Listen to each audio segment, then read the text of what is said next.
I study rap battles for a living. Lobries and Gentlegrams, in today's episode of Lobby in Gentleland, the marvelously emasculated mob boss wannabe got fried like a chicken wing all up at Jollibee's. He said the name and saw Candyman like it was Halloween. Kendrick played the game and went to Lobby's land and fans caused a scene. And now Lobriana's drunk texting Jasmeet Singh, spiraling and belligerently starting beefs with Canada, politicians poking fun at the Canadian Anderson Pamela. In this video, me being a Canadian, I will give you the scoop of how Lobriana, the Marilyn Monroe ho, even up in Canada, is getting treated like poop. But first, slurp and burp on the like and subscribe buttons like soup. I study rap battles for a living. Now, Lobbies and Gentlegrams, as you guys know, the sharpshooting, short-statured assassin, I can't even speak. The sharpshooting, short-statured assassin, the tiny Tupac twin, collected another win, doing 2 nights back-to-back in the Rogers Stadium. And I want you to do the math with me here. There are 3 million people as of 2022 in Toronto. Kendrick did 2 nights in a stadium that seats over 50,000 people. That means he performed in Toronto for over 100,000 people. That is over 3% of the entire Toronto population. So Kendrick performing Not Like Us, Kendrick performing all these Drake diss tracks, that's not just a big moment because it was in Drake's city. The bigger thing that no one's talking about is the fact that he did so in front of 100,000 people, which is over 3% of the entire population of that city. Kendrick went to Drake's own city and dissed him in front of 3% of every person that lives in that city. That, my friends, is why Lobriana is crying about this like the little prom queen petitioner that he is. And boy, don't get it twisted, he is crying, alright? He's drunk texting politicians. He's liking Instagram posts. He's posting Instagram pictures of his BBL liposuction abs, allegedly. He's doing a lot, alright? We're gonna break it all down. I study rap battles for a living. But first, we gotta take a look at the show that is having the BBL buffoon in blasphemous shambles right now. It was a great show, let me tell you, I did not see it, but based off the clips that we're gonna take a look at, the energy was crazy high on both nights. And of course, the chemistry between Kendrick and SZA has only been getting better as the show's progressed.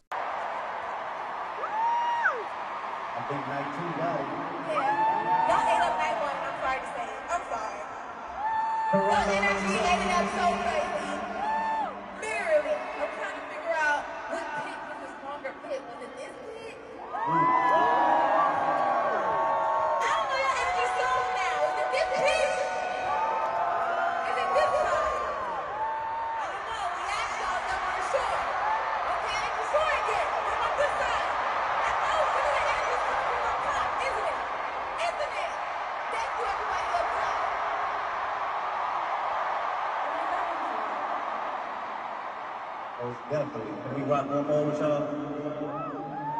Are you sure? Are you sure? Are you sure? Come on. And this is crazy, alright? Look how crazy the energy in this show looked.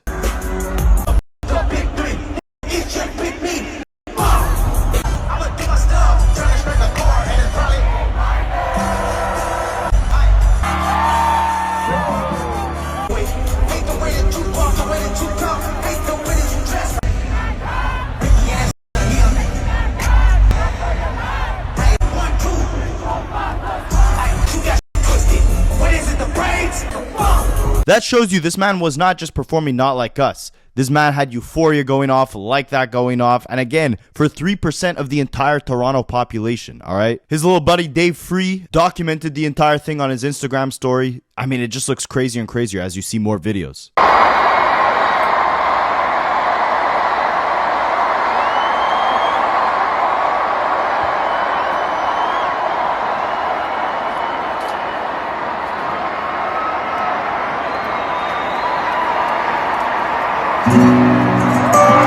If this world were mine. Hey. Hey, hey, hey, hey. Hey, hey, hey, hey. Come on your life. Now let me hear you say OVO. And you know, if you're wondering, was it just a bunch of AI robots, a bunch of K-bots at the concert? Was it real people? Did they really get, 3% of Toronto packed into these stadiums? Well, take a look at the crowd noises here. Tell me, does this sound like bots?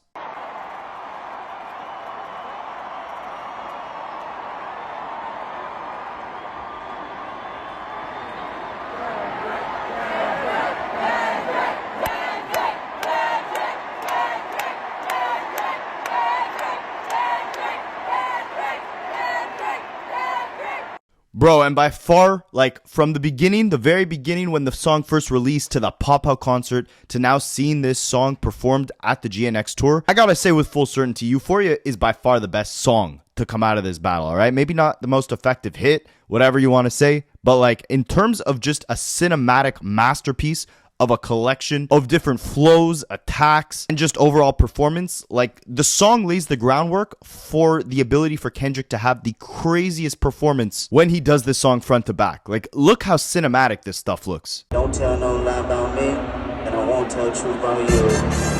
Right here with photo pay, thinking about no people. What I so okay, got a Benjamin and a Jackson all in my house, like I'm true, okay? Like I'm true, okay?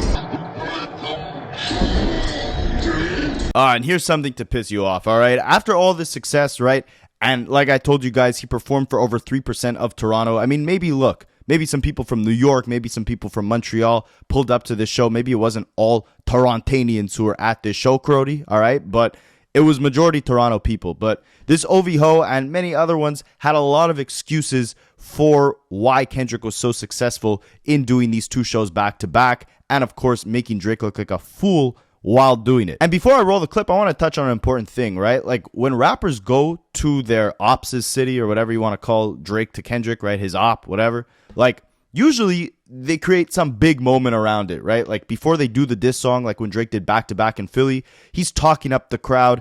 Like, he's making the moment about a lot more than just the music. What Kendrick does is he just lets the music speak. Like, when you see the crowd going crazy for him, it's literally just Kendrick standing there, not saying a word, letting the crowd cheer, perform the song one more time.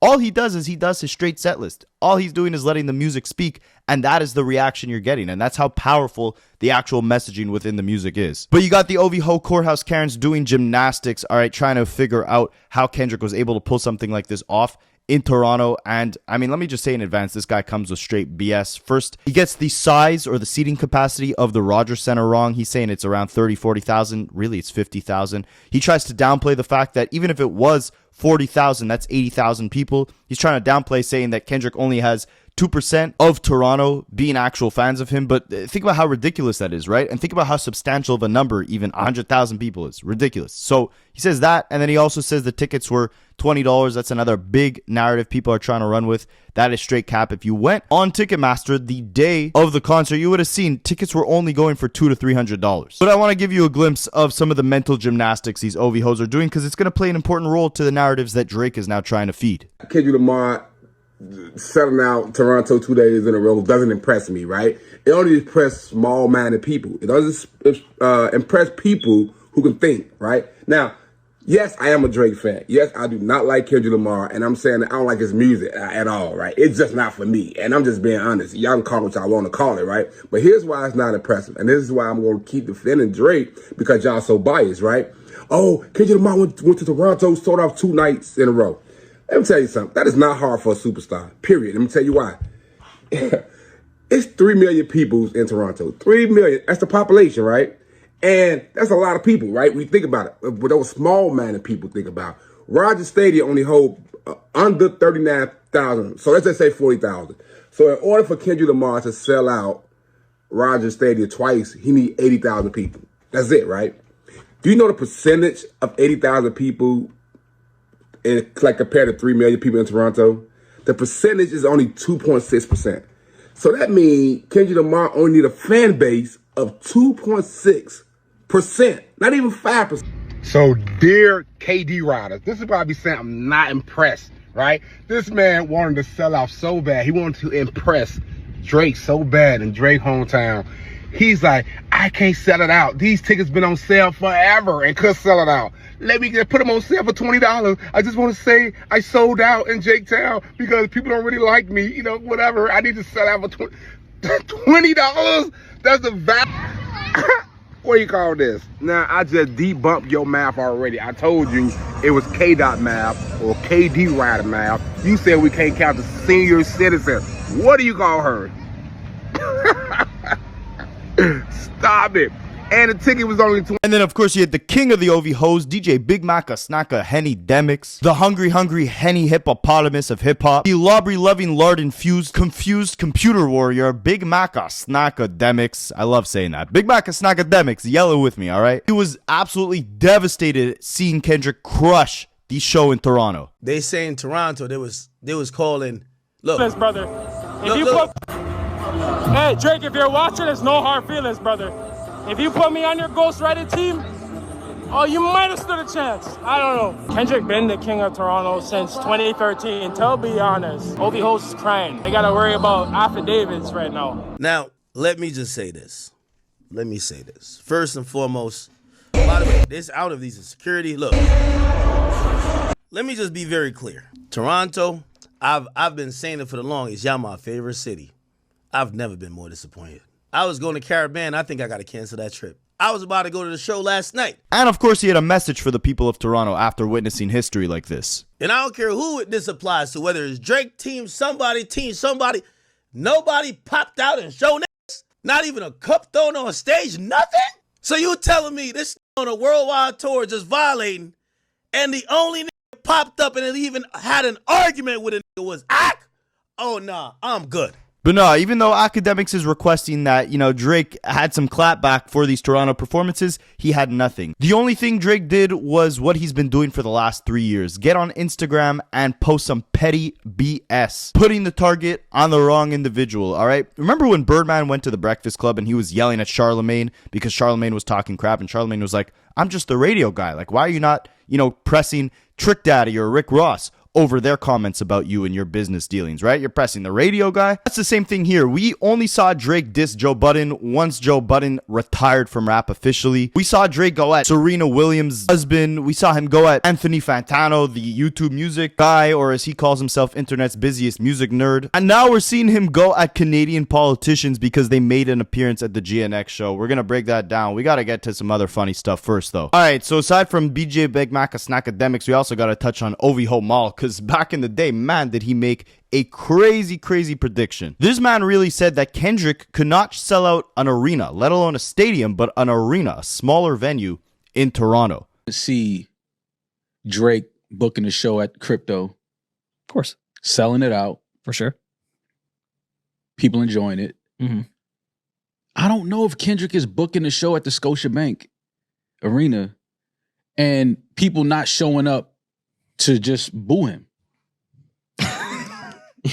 Like, I don't think Drake gets booed in LA at the Crypto at his show. I can 100% see Kendrick getting booed all night at a Scotiabank Arena show. And on a side note, this is so stupid, right? Like, think about Drake trying to perform Family Matters or push-ups in the Crypto Arena in an LA venue. Like, come on, man. That guy, I know I might be biased, all right? But, like, if you're telling me you think Drake can go to LA and perform his Kendrick diss tracks on stage, forget the Tupac one, just the Family Matters, like the red button, the bomb that he thought he had, he would get booed off that stage so quick you would have thought Sandra picked him up for daycare. You would have thought his liposuction BBL abs had melted with how quickly he would run off that stage with the crowd reaction after performing Family Matters. And allegedly, all right? I'm not saying he has liposuction abs. That crowd would react with more disgust than Big Mac Akademiks when he sees a salad. And bro, it gets worse, all right? He gets pressed on this statement a bit because it's absolutely nuts. And then he says, all right, maybe a couple people would boo Drake if he tried to do a show in LA, but like everyone would go to Kendrick's show in Toronto specifically with the sole purpose and sole motive of just booing him off the stage. So let me explain like this. I think that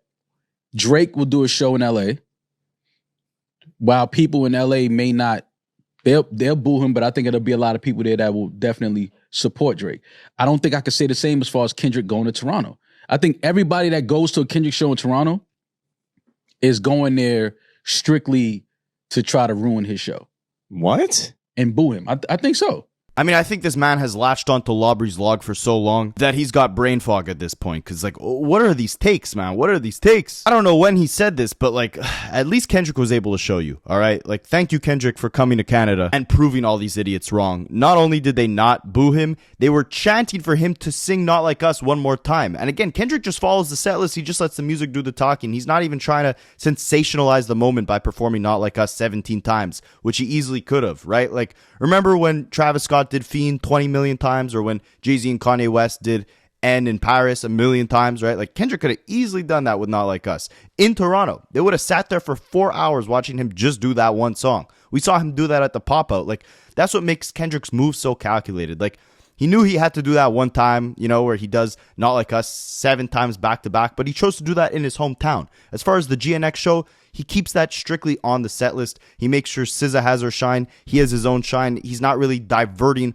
off to the antics, off to the gimmicks. He's strictly just letting the music do the talking. He does Not Like Us one more time and leaves the crowd wanting more. So much so to the point where they're chanting for him to do it one more time. And I'm seeing a lot of idiots out there saying that Canada has no culture because we let Kendrick do, you know, Euphoria and Not Like Us, where he's talking about, you know, they not like us. Or on Euphoria, he says, I'd rather double the wage on the Tupac ring that you bought than let Tupac turn in his grave over a Canadian. These are not disses to Canada. These are disses to the fact that Drake, being an outsider to the foundation of hip-hop, where hip-hop was rooted in, where the genre originated from, and the essence of what defines the culture, right? Drake is obviously the antithesis of that. Same with Canada in general, right? Like, I'm here, I'm a white Canadian. I'm very aware that I'm a tourist to this culture, right? But I grew up on hip-hop. I love hip-hop. And that's fine and great for Drake to do that and to elevate the sound of hip-hop by contributing great things to it. But the problem is how he's moved over the last 15 years of his career. These were not disses to Canada. These were disses to an outsider who has commoditized the culture, who has taken advantage of power, who's polluted the genre with formulaic, generic, repetitive floods of soulless music. And I'm not going to make this like a Drake hate video, all right? I like a lot of Drake's older music. I will say that. Take Care to Me is a classic. But as a Canadian, I could very much see how these were not disses to Canada. These were disses to a man who, again, Kendrick feels is poisonous to hip-hop culture. If they were disses to Canada, he would not perform in Canada. It's like he could call Donald Trump a chump on his song, and you're not going to see him perform at the White House for Donald Trump, right? The same way if he didn't like Canada, he would not perform in Canada. And it's all right that Kendrick has Canadian fans. I am a Canadian. I'm a fan of hip-hop first. And I think Kendrick puts hip-hop first. I think he put competition first. That's why he initiated this battle to begin with Like That. And that's what I admire him for, pushing the boundary, right? Being a fan of hip-hop and live shows. I even saw Drake and J. Cole on their tour in 2023, right before First Person Shooter and Like That came out. And I could tell you the energy did not hold a candle to what we're seeing in these clips of the GNX show. You could call it glazing, you could call it hating, you could call it whatever you want, all right? Again, at the end of the day, I'm a fan of strong artistry. I'm a fan of hip-hop. And I love to see it displayed at this type of high level on the biggest stages in the world. All right, now rant's done. Now it's time to debunk the next OVO coping mechanism or theory or excuse about the success of this concert. So, you know, tensions are high, right? Of course, Drake was telling Akademiks that there's been a car parked outside his house for a week because they knew that the tensions would be high for this show. In my last video, I showed you guys Drake's little minion top 5 was trying to knock on the door of the hotel that he thought Kendrick was staying at in Toronto. He was talking for the last few months about how Kendrick won't be safe in Toronto, right? So, of course, the tensions are high here. Kendrick is going to make sure security is at an all-time high level. Why the hell would he not, right? You're talking about a guy who is suing over a rap battle, and the same fan base that thinks that's okay thinks it's not okay for the biggest rapper in the world right now, who had the biggest beef in the world with the biggest public figure in Toronto, to not have immense security within Toronto. So Kendrick was, of course, rolling around with a heavy police escort.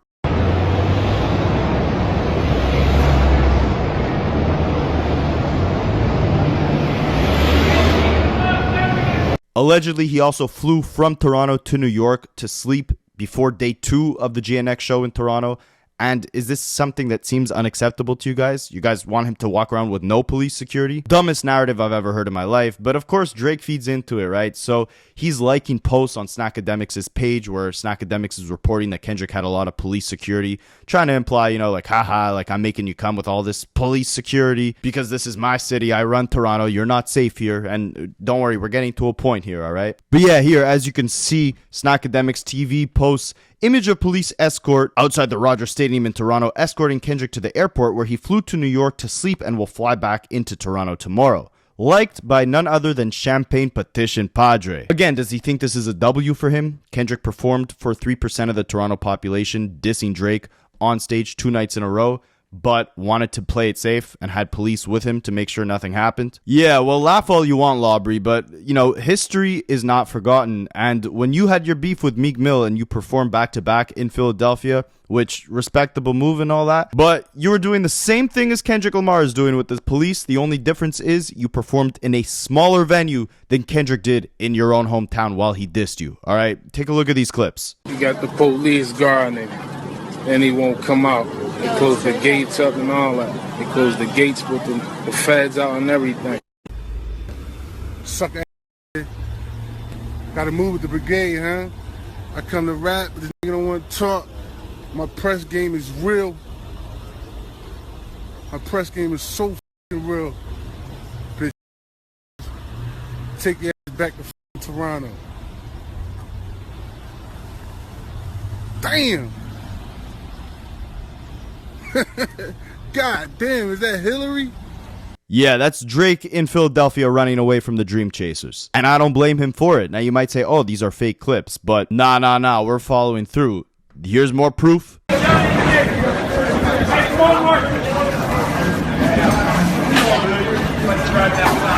I'm recorded, dog. I'm smart. You got the police guarding him, and he won't come out. They close the gates up and all that. They close the gates with the feds out and everything. Now you can't go home. That's how we playing. Disrespecting my man name. Now he can't get out. Now he can't get out the building. We sent J.R. Prince out here to talk to him, you know what I'm saying? This pussy, man.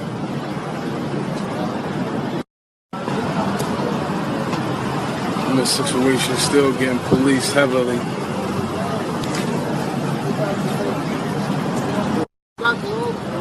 Here in the Sprinter, somebody coming out now though.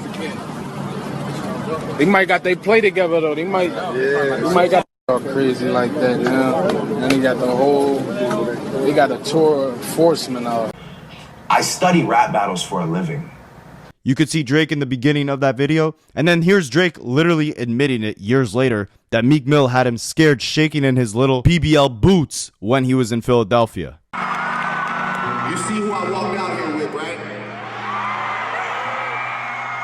I'm always keeping 100 with you. The last time I was in this building, that man right here, who's been representing this city since he started in this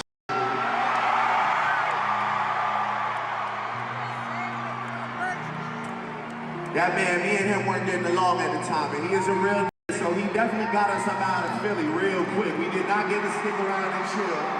And like I said, I'm a real I'm gonna tell you the truth. And it means the most to me that I could come back to this city and show the growth as two men that we can come here tonight and we can represent for motherfucking Philadelphia together. That's what this shit is about. So I appreciate me walking me the stage tonight. Philly, I appreciate you embracing me with open arms. You heard what the man said. Meek Mill got Drake out of Philadelphia real quick, and the only difference again is that he performed in a much smaller venue in Philadelphia when he dissed Meek Mill on stage than Kendrick performed in Toronto. Drake was not performing back-to-back for 3% of the Philadelphia population, whereas Kendrick most definitely performed Not Like Us for 3% at Toronto. And you want to know the craziest part is when he's not in Toronto being threatened by, you know, Top 5 and all of Drake's mob boss, phony Montana, fake mob boss goons, he's outside in the streets interacting with the people. So much so that the people don't even know who he is, and he's just out there running, having a good time, interacting with the youth, doing his thing. And in Detroit, he's just running around. No one even knows who he is, but he's out in public, like, just doing whatever he wants to do. Kendrick Lamar was here Tuesday at Ford Field for his big show and then enjoying a nice jog on the riverfront on Wednesday. That's when he met 3-year-old Ryan and they quickly became friends. There's that famous Kendrick Lamar lyric sang by maybe his littlest fan, 3-year-old Ryan Maxwell. Do you know any Kendrick Lamar lyrics? Yeah. Like what? Bye-bye. That's my favorite. Whoa! There's few things Ryan loves more than Kendrick Lamar, but up there is definitely dancing. Oh! And lots of running. And he's always just like this? Yes. He don't run out of energy. Getting out some of that energy is exactly what brought out Lanesia and her son to the Detroit Riverwalk Wednesday morning. Just the night before, Kendrick entertained a crowd of tens of thousands at Ford Field. The next morning, he decided to enjoy the city and go for a run. And Ryan was going with him. You can't run with him, come back. So you had no idea it was actually Kendrick Lamar? Like me and my friend, we didn't know it was him. I was so focused on him because he was running so fast with him. And I'm like, be careful, come back. For over 10 minutes, Kendrick Lamar was playing and running with little Ryan, in who Lanesia thought was just a kind man. She then got out her cell phone so she could laugh about the interaction with her family later. Ryan just loving the fact that he found a new racing buddy. Where was he? Go over there with her. I finally realized it was him when we got in the car, turned the song on. I let him look at the video, and he was like, Ma, that's that man. So now that the family knows that nice man was actually Kendrick Lamar, they are blasting his music, running to it, and dancing, hoping he comes back for another run in Detroit soon. It's legendary for my baby. I'll be able to say that video and show that to him once he get older and understand. It's a moment the family says they will never forget, and say that Kendrick is welcome back to Detroit anytime. So, alright, to all the OV hoes who wanted to say Kendrick was scared rolling around with police security in Toronto, Drake did the same exact thing in Philadelphia, on a smaller stage. Meanwhile, in Detroit, Kendrick is running around, no police security. The OV hoes wanted to say that he was charging $20 for tickets. That was complete fabrication, because as you can see here, Kendrick and SZA have already made $100 million off this tour, and that's just off 9 shows. And look at that average ticket price. $224. Now, this is not something I'm celebrating, right? I would be happier if he was charging $20 a ticket. I hate inflation. I hate the fact that we have to go see our favorite artists for over $200 freaking dollars. But look at the numbers, right? They don't lie. The average stadium size is 49,000 or above that for every stadium that they perform in. And their average ticket price that they're charging per ticket is $224. Each show is racking in over $11 million on average. And again, they already, after 9 shows, did $100 million in revenue. That is absolutely insane. They still have so many more dates to go, and it's already one of the highest grossing hip-hop tours of all time. Shout out to Beyonce's Cowboy Carter tour also. She's pulling in crazy numbers. Only 5 shows and 55 million generated, also 11 million per show. They were also trying to say that her show was flopping too, but I mean, again, numbers don't lie, right? I mean, also, like, they're saying the bots and this and that on Spotify. In 2025, Kendrick has not released any solo music, but he already has 3 of the top 10 highest selling songs of the year. If you look at this, Drake's Nokia, which was released in 2025, is all the way down at number 8 of the best selling songs of the year. And then at number 1, you have Luther. At number 3, you have Not Like Us. Over a year old, it's still one of the best selling songs of 2025 when it was released in 2024. And at number 4, you got TV Off. So he's pulling up absolutely insane numbers all across the board. This is definitely, we're living in the Kendrick era right now. And we're seeing Drake try to concoct every narrative he could to say that this flopped, right? Like, look at this here. He liked this post showing that the ticket prices dropped from $1,000 in Toronto to $161 for the GNX show. I mean, first of all, who is paying $1,000 for any concert ticket unless it's Taylor Swift, right? Second of all, we're seeing by the factual numbers that he's doing on average over $200 per ticket from this concert. So Drake liking this, I don't know what it shows, right? Like, oh, poor Kendrick. Even if this was true, on average, he's pulling in $161 per ticket for over 50,000 people stadiums 2 nights in a row. Is any of this supposed to be an L, you Canadian Katy Perry clown? Keep in mind, Drake has never done a stadium tour, right? He also liked this post of fans dancing, Not Like Us, in Toronto, and Akademiks captioned it, LOL, which part of Toronto are these mans from? I study rap battles for a living. Again, Drake, are these supposed to be L's? Are you liking this to imply that this is like an L for Kendrick? Or do you think this is just funny that people are dancing to a song in your hometown calling you a freaky guy? Watch, now he's doing all this tough talking online, but when it comes to updating his lawsuit, his team is definitely going to mention the fact that Not Like Us was performed for 3% of Toronto's population. All right, now, so remember I told you guys that Drake always shoots downwards, right? Like, he's always, unless it comes to a rap battle, when, you know, he usually makes the mistake of going up against opponents who are much stronger MCs than him, like Pusha T or Kendrick Lamar. when it comes to social media beefs, he's always kind of attacking people who never really want to beef with him in the first place, right? We saw him go off on Joe Budden after Joe Budden critiqued For All the Dogs, saying that Drake should be hanging out with, women of his own age. Drake wrote like an entire paragraph calling Joe Budden a failed rapper, saying that's why he resorted to podcasting. But it's like, Drake, when he was a rapper, he dissed you on 4 separate diss songs and you never responded to him. Now you're responding to him because he's a podcaster, because he's a retired rapper. We saw him take shots at, Megan Thee Stallion. But when she responded with actually a dope diss track with Hiss, he had no words for her. We saw him take shots at Ice Spice, at Serena Williams' husband, at Rihanna, because he is, after all, Rihanna's rejected Romeo, La Brianna, the Marilyn Monroe ho. He had no words for A$AP Rocky until A$AP actually popped out and dissed him. And now we're seeing him take shots at the goofiest person I think he's ever started an Instagram beef with, and that is none other than Jagmeet Singh. If you guys don't know who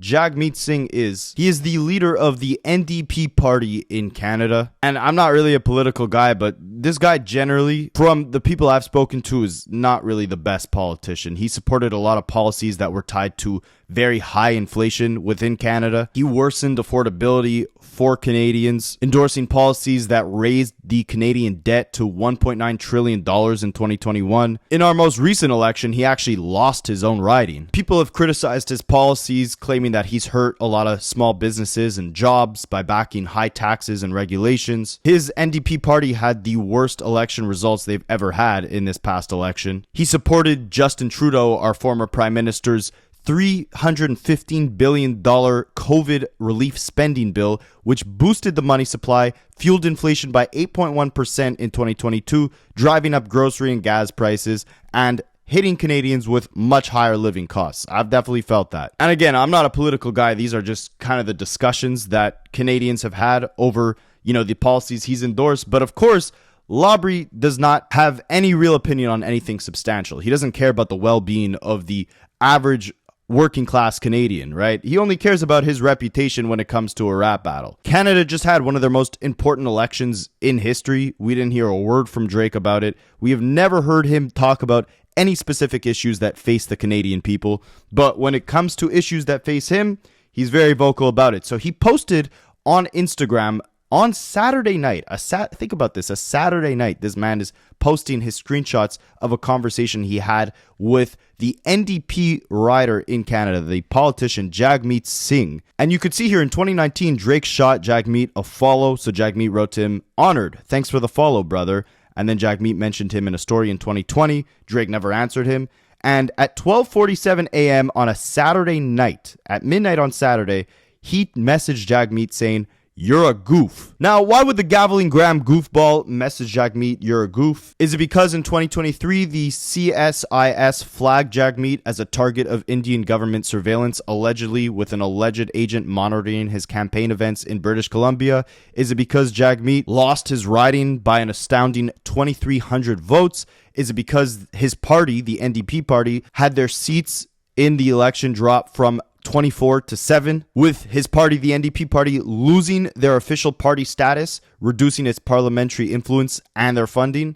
Nah, it was nothing to do with politics. It was because Mr. Jagmeet had decided, since I guess he's no longer active in government, that he would make an appearance at the Kendrick Lamar and SZA GNX show. And it's like the craziest part is no one would have even known that this guy ended up at the GNX concert. And of course, this is a stupidly bad look for Drake, right? Like a Canadian politician who Drake follows on Instagram going to a concert where his rap rival is kicking his back in. Yeah, that's a bad look, right? But no one would have ever known that Jagmeet was even at this concert. It's not like he's a celebrity or anything. The only reason why people know is because Drake posted this screenshot calling him a goof on Instagram at midnight on a Saturday night. Like, don't you have a party to go to? Don't you have like a Kai Cenat live stream to do? Don't you have an album to record? Like anything except for texting a politician that he's a goofball, a former politician, someone who got kicked out of the election nonetheless, or not kicked out, but lost the election. You're messaging a losing politician that he's a goofball at midnight on a Saturday because you're sad that he went to your rap rival's concert. Can you get more ridiculous than this? Can you?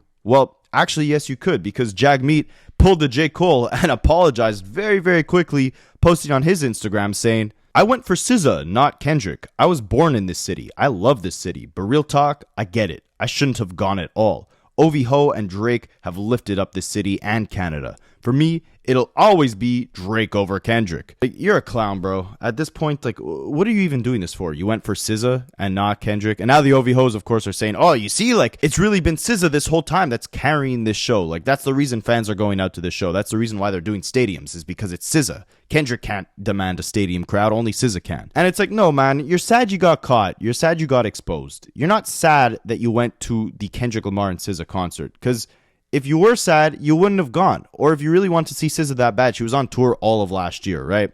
You got enough money being a massive politician that you could just go to a separate city, fly out, and go watch SZA perform. It's literally called the GNX show. Like, were you that unaware that you didn't know Kendrick had an album named GNX? Like, did you not know Kendrick would be performing at this concert? I can't help but think, like, between Drake following this guy, he probably was endorsing him or helping him financially within his election. Allegedly, of course. And that's why Drake feels backstabbed by Jagmeet going to this concert. I don't know, man. But again, it's just like redirecting the energy towards nonsense, right? Like, you're either like trying to make fun of Kendrick for having police escorts at the concert, even though you know how high the tensions are because you went through the same thing in Philadelphia, or you're making fun of the demographic of people that are dancing to Not Like Us in Toronto at the show, or now you're making fun of this politician because he was at the show. Like, just get in the booth and rap again at Kendrick, right? Like, if you're that upset about all this, don't diss the politicians.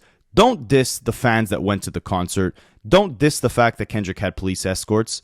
Don't sue your record label. Diss Kendrick. Like, there's a million things in the world Drake should not be doing that he continues doing, and all he's got to do is get back in the booth. That's all his fans want from him.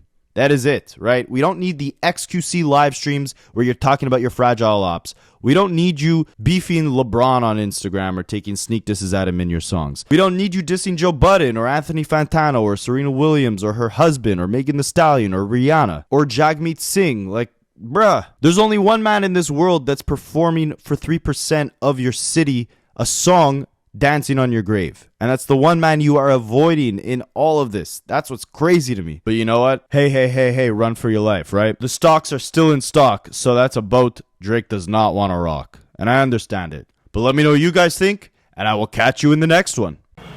I study rap battles for a living.